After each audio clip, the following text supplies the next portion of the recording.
Well, good afternoon and welcome. It's so hard for me not to say the Yeah, radio I bet. clubhouse. Welcome to this side of the radio. My name is Shane, and I am joined by my friend, the Smokin Ape, as most of you know. Howdy. Welcome, buddy. Hey, thanks for having me on. And that intro, man, you do a great job. We're gonna have to get you on the payroll to do them for Coffee and Ham radios. You know, it's funny. If you dig deep enough in the YouTube audio library, you can find a few gems in there for free. Do you just have to put attribution in the description or some shit? Not for that one. It's been there. Yo, you can say shit. It's okay. I'm not monetized. Hey, Chris.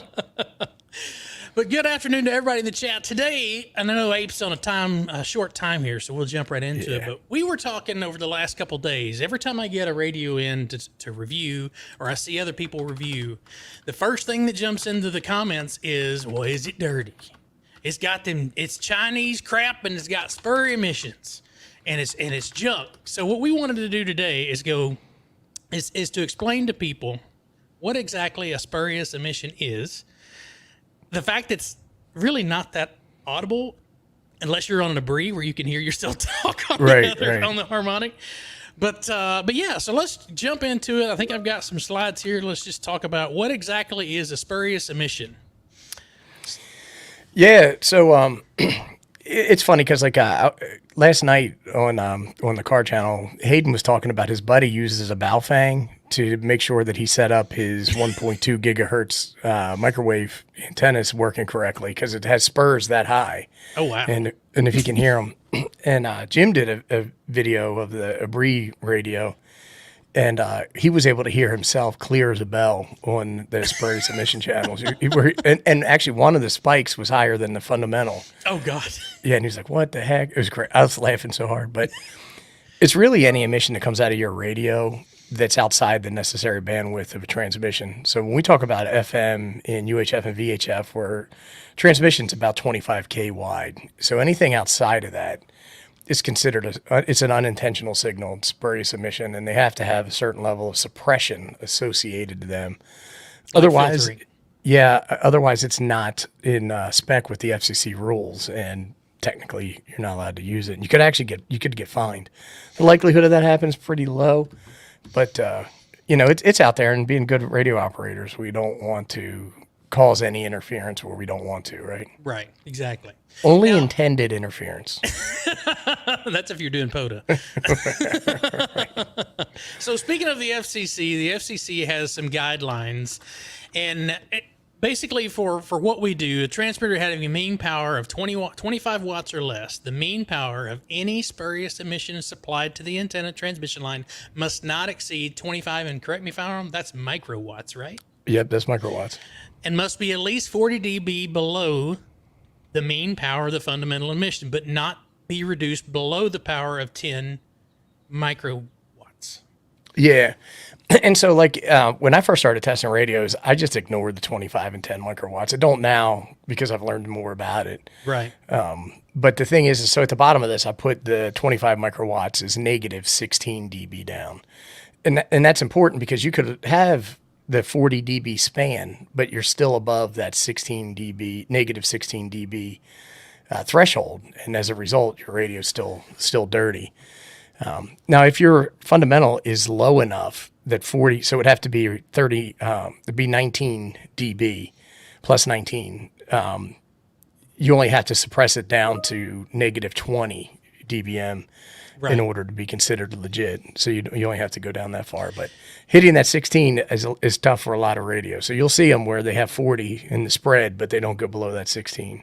So how does that correlate? So when I'm looking at, and we'll look at at what I thought was a clean radio to begin with. So it's not just the spread between the two. The level of that particular spike on there shouldn't be above minus 16. It should be below that. Yes. If I'm understanding you right. Okay. Correct. I'm Texas, man. We got to do it slow around here. Hey, well, it gets confusing, man. You're talking pluses and negatives and all that other stuff. And you know dBs and watts and whatnots and what have you. Yeah. Now you sent me the information for GMRS, and they go into a lot more detail. Now, have you had a chance to digest this and equate it to what the FCC has and that's part 97, right? I think it's part 95. 95. Okay. So is this more restrictive, less restrictive, or have you a chance to digest Well, it? I read through it about halfway, and I said, "This is too. I'm not even doing GMRS stuff. So F it. I don't care." But it seems complex, right? So like when you start to Right. look at number 3, it's like 83 log frequency D divided by 5 dB on any I frequency don't have enough removed. fingers for that. It's like a spelling test. It ain't even math at that point. And, Right. yeah, so I don't have the expertise to speak to that. Because they also talk about, like, in the first one, it says no more than 50% of the authorized bandwidth up into including 100%. And so I'm assuming if your signal, like GMRS is like 12 and a half and 20, depending upon the channel you're on. Right. Right. And so I guess if you're on a 20 kilohertz spacing channel, 50 of that would be 10 past, right? So it would be five on either side. So you'd have to be 30 hertz. Your spurious emissions have to be within that 30 hertz. They have to be a certain level, and then beyond that is even a different level. Right. And I'm not smart enough to do that. I'm just being honest with you. And a lot of these radios that we see that I've reviewed, that other people have reviewed, that say, oh, well, it'll go down to GMRS. Just because it will transmit on GMRS does not make it legal to transmit on GMRS. Because if I'm not mistaken, the radio has to be, there it goes, specifically type certificated for that particular, for GMRS.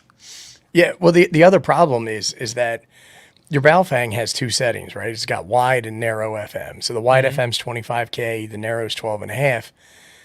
25K is wider than the 20K allotment. So you're going to be bleeding over no matter what. And then if you have a Baofeng, it's probably bleeding over a lot more than you think it's bleeding over. Exactly. Not that I love Baofengs. I have a whole pile of them. Even have the shirt. But yes, I would say don't do it. Just because you're being a jackass to other GMRS users, right? So for those that are using this radio here, or the Quansheng UV-K5, for people that are using those radios and they have it is dirty. It's been proven multiple times. Is there a lot of interference down at say 25 or 20 microwatts? I mean, that's not gonna mess up anybody that's a couple miles away from you, but that might mess up somebody that's sitting next to you. If I'm, let me know if I'm equating that correctly. I'm just trying to put a slow man's adjacent here. Yeah, well, I mean, the thing is it's not that strong, right? But so you can take a look at them. Some of them are particularly dirty, though. There's some of the spurs are like 2.5 watts, and that's enough to get out, a mile or two. Yeah. And cause a little bit of a problem there. So one of the things that when we do the measurements, and the rules specifically state that you're measuring at the antenna feed point, right where the signal comes out of the radio. So a lot of times with Baofeng radios, they come with those bad antennas. And years ago, a lot of people were saying, oh, well, they give you the bad antennas because of the spurious emissions, and that way the antenna suppresses that through attenuation of the lossy antenna.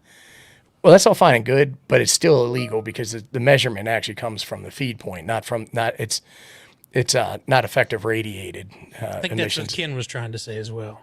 Yeah. And so what's interesting about that is I'm working on a project now that I had to order a bunch of expensive parts for, but some HF antennas will actually oscillate or resonate on unintended frequencies as well. And so there's a lot of question around, are these antennas legal or not?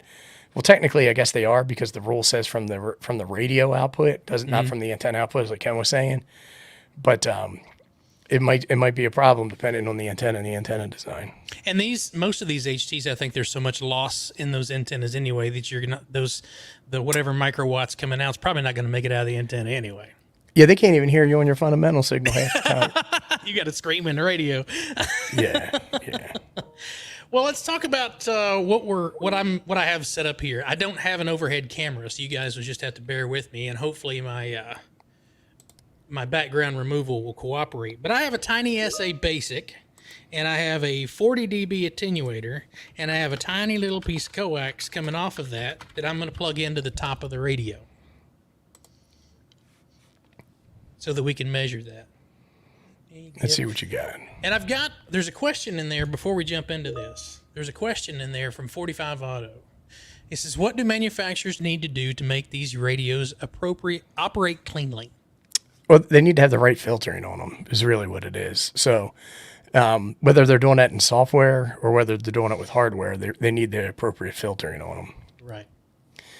So let's flip over to this. And that just means money, right? It means They wanna spend more money, engineering cycles, parts, and then and once they start doing that, the radios start to get a little bit more and more expensive.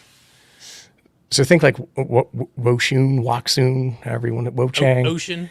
Yeah, compare that to any of them. Yeah, it's basically a Baofeng with better engineering and parts. Yeah, exactly. And then I think doesn't Baofeng Tech or B-Tech, they take Baofengs and clean them up, and I think they sell them for a few dollars more. Yeah, well, there are Baofengs that are super clean, and then there's ones that aren't. And so I just think that there's a lot of factories over there cranking them out. Yeah, I've noticed that the quality control on some of these can be questionable, because Mike had put out a video yesterday showing the power output of this H8. We're doing the Tidradio TD-H8 first, and he was getting like 11 watts out on the thing. And I was like, all right, that's cool. I plugged it into my watt meter. I was getting 7. So I don't know if it's quality control or if he got one of those what they used to call in the automotive industry a Wednesday car, where it got a little bit more horsepower than the ones that were made on Monday and Tuesday. So I don't know if that might be what's going on in this particular instance, or if it's just. Yeah, well, so Jim and I were playing around with the radio, and so when you hook it up, let's see if I got one sitting here. I apologize to those in the chat. I am not used to streaming solo, so I'm trying to watch the chat and run a show. So if I miss you, I apologize. So like when you take a look at a net power and SWR meter like this, and you hook your radio up to it and you feed your power in, it's going to tell you how much juice is going into this. What it doesn't tell you is how much juice is going on the different frequencies. So Right. what Jim and I were able to do is feed into a spectrum analyzer. We were able to see the fundamental, which was, if you look at this and you're like, hey man, this thing does 5 watts, boy, go in and buy it, use my link. So if you do that, that 5 watts might be over a couple of different frequencies. So we took a look, and instead of being 5 watts of output, it was like 3.5 on the fundamental, half a watt on the spur. You know what I mean? And So it was spread out. yeah, it was 5 watts spread across the spectrum. And so that's something else to consider there. Well, let's take a look at the screen here. I think hopefully this will act up. All right, so let me make sure I got this right. And you said, and I watched your video probably 1,000 times on this. Good. I need the views, man. If you haven't seen it yet, Smokin Ape, you've got 3 or 4, I think, using the TinySA. A couple. But I've also noticed, and speaking of TinySA, if you don't do this in the correct order, one of these will fall out. One of these settings. Yeah. So we're going to measure, and we're going to measure the harmonic, and we're going to Yep. measure 146.520 megahertz. And then we're going to go over, and we're going to put our exterior gain, come on there, at minus 40. We have a 40 dB attenuator in line. Yep. So we should be set up. I see 40 on the left-hand side, and it's quiet. So let me get the radio here. This is going to be the TIDRADIO H8. We're on 146.52, and I got it on medium power. So I don't want to blow this thing up. So if you're going to put an HT into a TinySA, get an attenuator. Otherwise, you'll smoke this thing, 'cause it doesn't like a lot of juice coming in. Hey, thanks, Ken, for that link. Yeah, so if you don't have an attenuator on there, you're definitely going to smoke it. So like the TinySA can only handle about 6 dB of power going into it, and a 5 watt signal is like 37 dB. So you definitely will smoke it. Yeah. All right, so we're looking from 50 megahertz all the way up to 350 megahertz on the low side. So I'm going to key up this radio, and Ape, if you'll watch these markers. Yeah, so when you first key up, get. what it's doing now is it's kind of sorting itself out, normalizing a little bit. But that number 1 is your fundamental frequency. And so you can see that in the table at the top where it says 146.5. And that's showing you around 33.3 dBm. And so next to it in the table, you can see it says 2 delta 1. So that's telling you that compared to your first marker, the signal's up 146.5, which is your first or your second harmonic, which is what you would expect. And then it says negative 48.9 dBc. and that means it's down 48 dBs, 48 point whatever dBs from the carrier. That's what that C stands for. So in this case, that looks like it's pretty good, right? You would say, all right, well, it looks like I passed. But if you take that 33.5 and subtract 48.56 or whatever it is, you're not going to get negative 16. Because it looks like on the graph on the right, we're in between the -10 and the -20. Yeah, so what I'm going to do is just do the math real quick. So if we say I'm going to key off the transmitter. 33 let the SA relax a minute. So it was 33 points. So you got to key up again real quick. I'm sorry. No worries. I think it was 33.6. Yeah, I think so. And then I need the number for the other one. Just give it a second. And so you have it on averaging 4, and that's what I leave mine on. So it's 33.3. So we got 33.5 on the All right, we'll go 33.5 minus 48.8. Now you can key off. And that's negative 15.3. And so what we're we saw very is close. Yeah, so we're close, but it ain't street legal. You know what I'm saying? Exactly. Okay, so now let's take a look. Ooh, that actually got that attenuator a little warm. Yeah, so there's a question about attenuation in the chat, and so Grab that thing. Let me see. the TinySA will apply its own attenuation up to 20 dB if necessary, but it accounts for that the same way we offset the gain. It accounts for that as well, so you don't really need to pay attention to that. So I'm gonna let this. That didn't get too. It's a little warm, but it's not hot. I just won't stay hammer down as long as I did on the last one there. So we're gonna. Switching it to the high port, so we can check this thing on 446.0 because I have a feeling, and you and I saw this, so we're gonna get a different result. Yeah. All right. And to switch this to the high side, back, config. Is it under more or mode? It is under mode. It's under mode. There it is. Switch to high end. All right. So we want to. Don't do measure harmonic.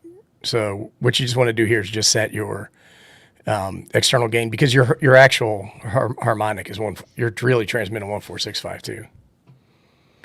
Oh, I was going to switch it to transmit on 446. Oh, okay, that's fine. I thought you were looking for harmonics further upstream. Oh, I wanted to see how dirty it was on the other band because when I Yeah, it up the other day, it was gross. Yeah, so ironically, the FCC regulation cuts off at 225 megahertz. So you can be as dirty as you want on 440. It could be real dirty. And so, do we need to still have the check for the harmonic here, or do you just want to? Do we just want to? Yeah, you can check. You can check for harmonic here since you're doing. I was jumping ahead. I just get excited, you know. I mean, it's radios and it's science. Now, I know since I changed that, I'm probably gonna have to go back here and double check my exterior gain. Ask me how I know that because I probably did it 1,000 times the wrong way. Yeah, it depends on the firmware because I have one that does it and one that doesn't. Okay. So I'm going to let that shake down for a second. Now, let's see. I'm going to turn the power down just a tear. See you, Chris. All right, let's key up and see what we got on 446.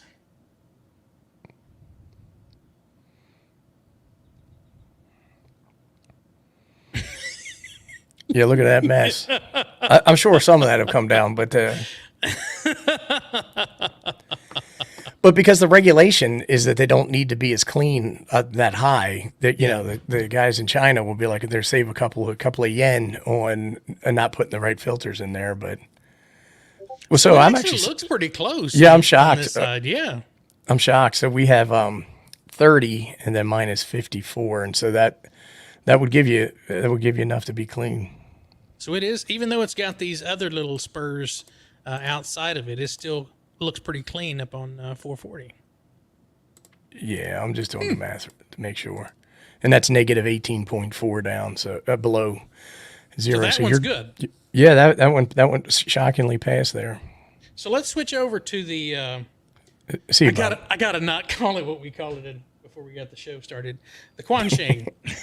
We're gonna switch over to the Quansheng because This is another one that everyone in the chat's probably seen 1,000 times.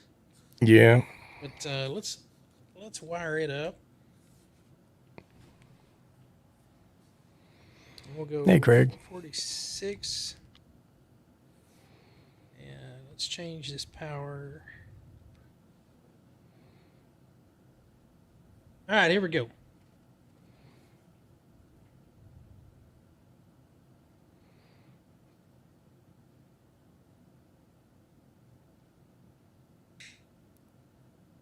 Yeah, that doesn't look good.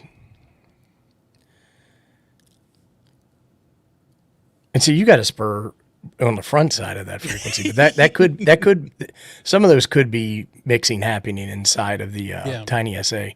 So what you can do is you can actually add another attenuator and then see if your spurs adjust, right? So if they go down, then you know that it's coming from the radio. If they don't, then it's coming from inside of the TinySA. So this one looks pretty close as well, though. Yeah, I would say that. Keep in mind, there's no rule for 440, sure. but that would get a bill of health. Let me switch over to the other side of 5.2. Oh, hold a second. Well, before you do that, real quick, go into your menu. Okay.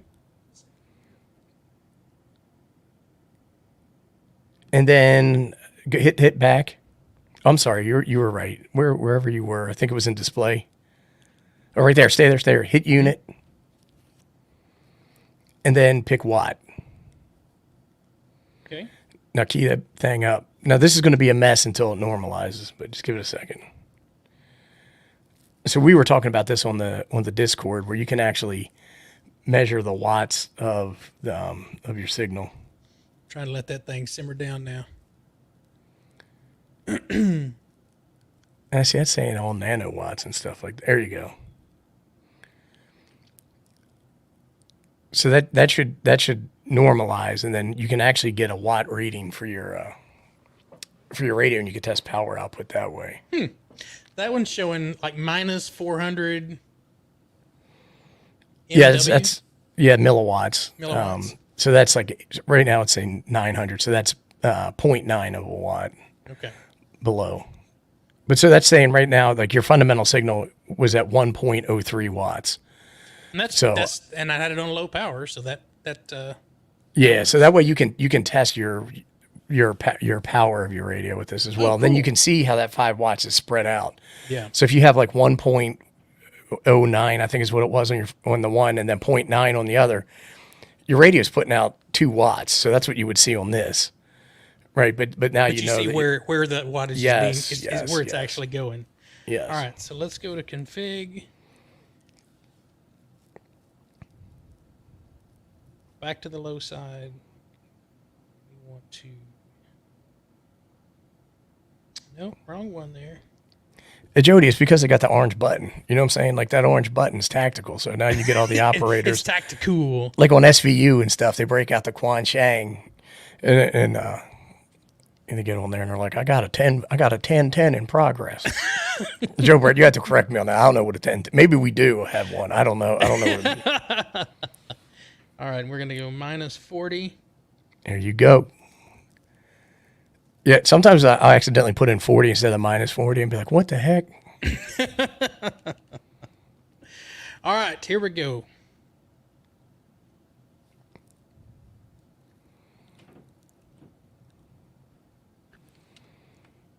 This one's not looking as promising. No, it's So what do we got? 26.1? So we're at 26.0 and 41.9. And so that's 15.9. So that one's right on that line. So a frog hair is more than you'd be out of. That's close to it. Yeah. All right. Well, close but no cigar on both the Quansheng and the TIDRADIO TD-H8. So I know I had lots of people ask about that when I did the video, and I think I'm going to include this on future videos. So we'll run this, and then we'll do the overview, and on the next one we'll probably test power and is it dirty or not. Yeah. Well, God bless you, man. Because the thing is that as radio operators, I think it's something that we need to know. Right, when we're making recommendations exactly about buying radios. Because the last thing you want to do is buy a radio and then find out when you go to the Ham Fest, right? And you get the guy that tested for you that you're riding dirty. That it's all kinds of dirty. Right. Well, it's close to the half-hour mark. I know Abe said you only had about a half hour with us, so I'll go ahead and wrap it up. If you got anything you want to promote or throw out? No, just thanks. Just thanks for having me on, man. Had a great time. I appreciate that. And you can see Ape's on the Coffee and Ham radios. Are you 2 nights a week or just one? We do Thursday night and Saturday morning. Thursday night and Saturday morning. Of course, you can see myself, Joe Brett, and the rest of the gang on the Ham Radio Clubhouse. Let's stop that thing before it gets me into trouble. So we'll see you guys on Tuesday or in the next video, and we're going to wave at the camera and say good afternoon. Y'all have a great day. Thanks, James. All right, thanks, everybody. Take care. See ya.